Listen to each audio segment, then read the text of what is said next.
Hello and welcome to Deep Dive on NewsX World. I'm Kriti Mehta. Tonight, the transatlantic alliance is at a breaking point. US President Donald Trump has issued an ultimatum that would redraw the map of the Arctic and the terms of global trade. In a sweeping move, he has tied the fiscal security of 8 nations to the physical ownership of the world's largest island, Greenland. In his latest Truth Social post, Donald Trump declared that starting February 1, Denmark, Norway, Sweden, France, Germany, the UK, the Netherlands and Finland will all be slapped with a 10% tariff on all exports to the US. By June 1, that rate hikes to 25%. The stated goal? To force the complete and total purchase of Greenland. But the nations in the crosshairs aren't just watching from the sidelines. How are they responding? What options do they have if, as they have repeatedly stated, Greenland is not for sale? Denmark and Greenland have issued their strongest rebukes to date.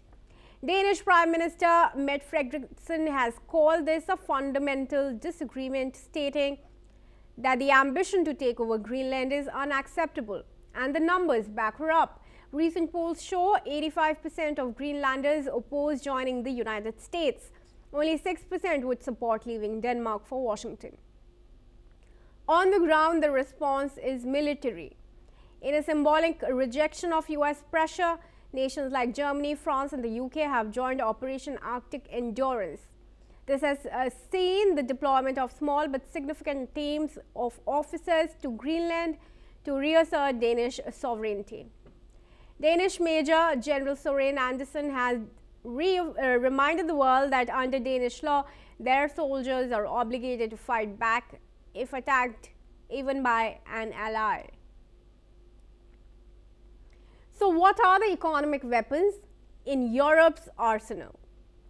The first casualty is the July 2025 trade accord. European Union lawmakers are already moving to halt the deal, which had previously capped tariffs at 15%. Manfred Weber, leader of the largest bloc in the European Parliament, stated this weekend that an agreement is now impossible. Beyond that, Brussels is threatening to intensify enforcement of the Digital Markets Act, which could lead to billions in fines for US tech giants, a direct tit-for-tat response to Trump's tariffs. If Denmark continues to refuse the sale, what are the off-ramps to prevent a total economic collapse? Diplomats are scrambling to offer Trump a win without a land transfer. First, the mineral deal. Greenland holds 1.5 million tons of rare earth reserves, the second largest in the world. The US and Greenland currently have a memoranda of understanding to jointly survey mineral resources.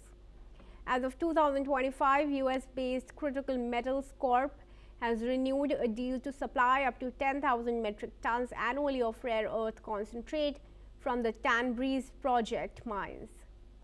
Reports suggest that an expansion of these agreements have been discussed, but American officials insist full ownership is the only outcome acceptable to them. Second, the expanded basing.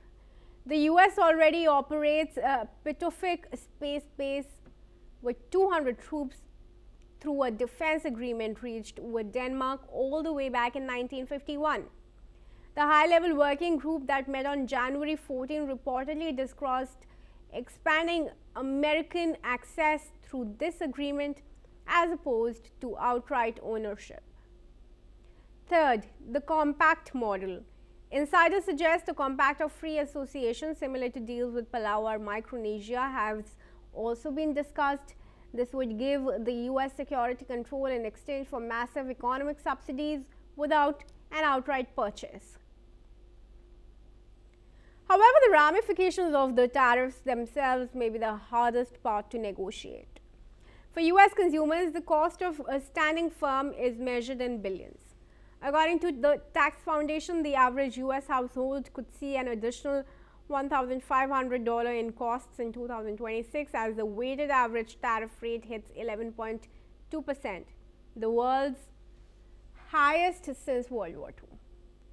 In the automotive sector, Germany is already feeling the pinch. Car exports to the US fell by 14% in the first 3 quarters of 2025 alone. If the 25% levy goes into effect, Porsche and Mercedes-Benz face a combined potential loss of $3.7 billion. Meanwhile, the Netherlands, which exported $35 billion in goods to the US in 2024, warns that semiconductor supply chains will shudder, potentially stalling the global AI race and definitely aggravating the stress being driven by tensions with China. Legal hurdles also loom at the home.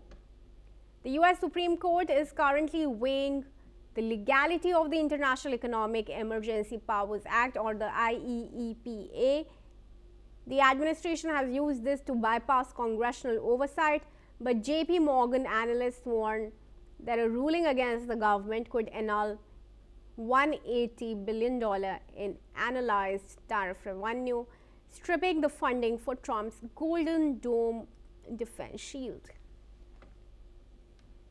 What's next then?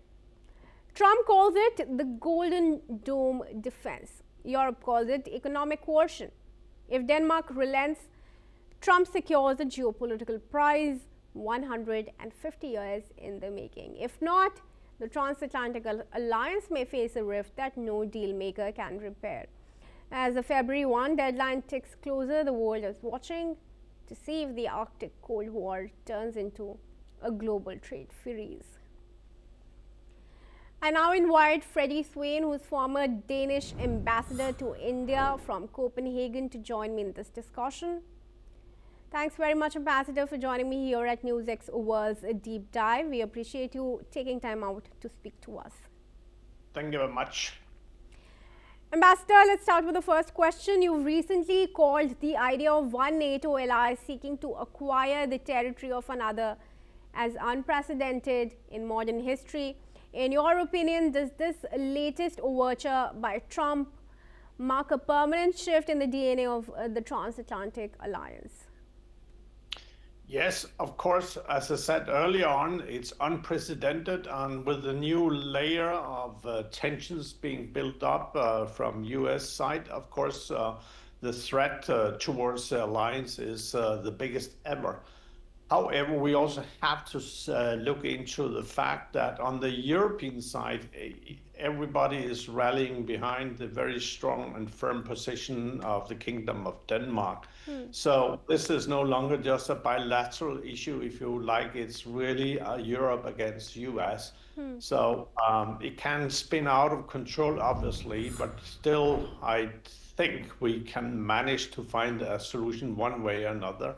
So it'll take a little bit of time, and as new statements are being poured upon us, then of course you have to look into how to respond. And I am of the strongest opinion that you have to stay firm.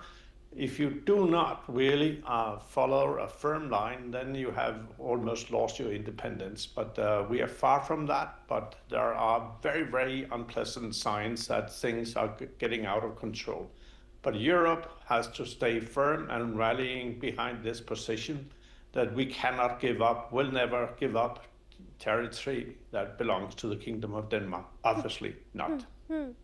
You've also strongly advocated for back-channel diplomacy over the vocal diplomacy that we see now on social media. However, now with the 10% tariff hitting in February and 25% by June, has the window for quiet behind-the-scenes negotiation already closed? And is the European Union now effectively forced into a public trade war? I think there are, of course, obviously ways still really to conduct diplomacy. Perhaps should not be too much in the open that you are having discussions and what has been agreed and so forth. But now it's out in the public, and I think given whatever we are looking into, EU will, together with Denmark, of course, being a member of the European Union, will have to respond very firmly. And if we have a trade war, then the trade war will be costly for all included, US, the European side. But what to do? You have to respond and stay firm on this. Sure. Now, if Greenland is not for sale, if that remains the non-negotiable stance of the Danish Queen and Parliament, what is the realistic compromise that avoids a global trade freeze? I think there's no, I mean, the red line is very, very clear. It's been repeated so many times, but still, obviously, common sense, which is something that we all have to follow at some point of time, will prevail. And therefore, you need to you look into what kind of instruments do you have in order to secure that Greenland is not being, let's say, taken forcefully, and what can you do in order to, let's say, understand a little bit the American concerns when it comes to security of that the Arctic area, obviously. But there's no doubt that Greenland is not for sale, will never be up for sale, and then the US side will have to accommodate these views through. Obviously, you can't have a military intervention that will destroy everything and destroy the global north, so to say. Sure. Ambassador, now Trump's post argues that the US has subsidized Denmark and the European Union for centuries by not charging the tariffs. Now, from the perspective of Danish trade, how do you respond to the idea that the absence of trade barriers is a subsidy rather than a mutually beneficial economic foundation?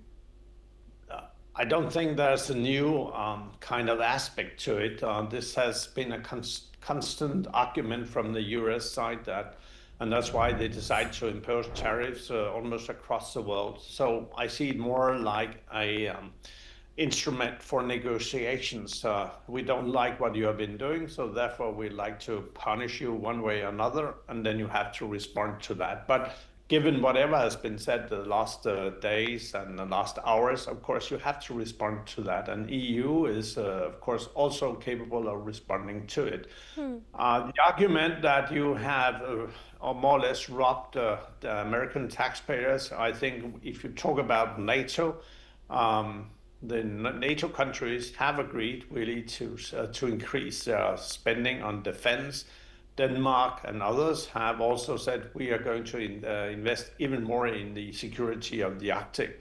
So, of course, for many years, we were under the umbrella of US. US was financing most of NATO and so forth, but the member states have listened carefully to the American views, and we have responded to that wish, and therefore you're seeing a huge increase in defense spending across the NATO countries, but also individually and in Denmark as such. So I think the argument is there, but it's not black and white in that sense. The sense is that we have listened, we have now taken our own responsibility, and that should also be taken into consideration in US. Sure. Now, Trump has also suggested that 8 European nations have journeyed to Greenland for purposes unknown. And he says that they are playing a dangerous game. Now, these missions, which are known as Operation Arctic Endurance and Arctic Sentry, were publicly announced as pre-coordinated NATO exercises. Why is there now such a massive disconnect between what European allies describe as transparent cooperation and what Washington is labeling as potentially perilous mystery? I think there's literally no disconnect on those on the US side who would have to respond to that invitation that was extended. They could have done it.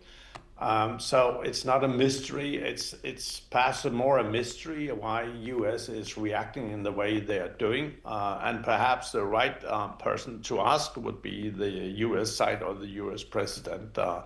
I don't think this was in any way a surprise. It's something that has been planned, and the US was also invited, but did decline. So I don't see any mystery. Perhaps it's just part of this upheated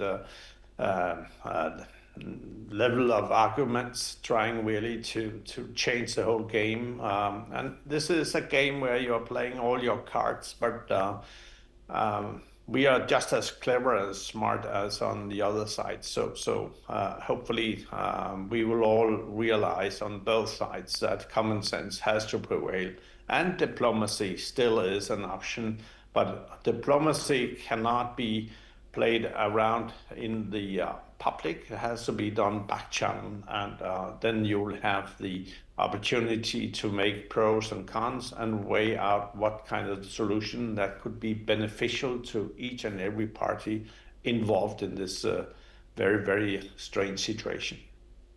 All right.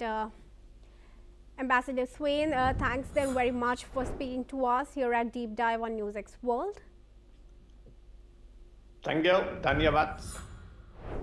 All right, viewers, with that, it's a wrap on this episode of Deep Dive. We hope you enjoyed the discussion and the conversation with the former Denmark ambassador to India. With that, stay tuned to NewsX World.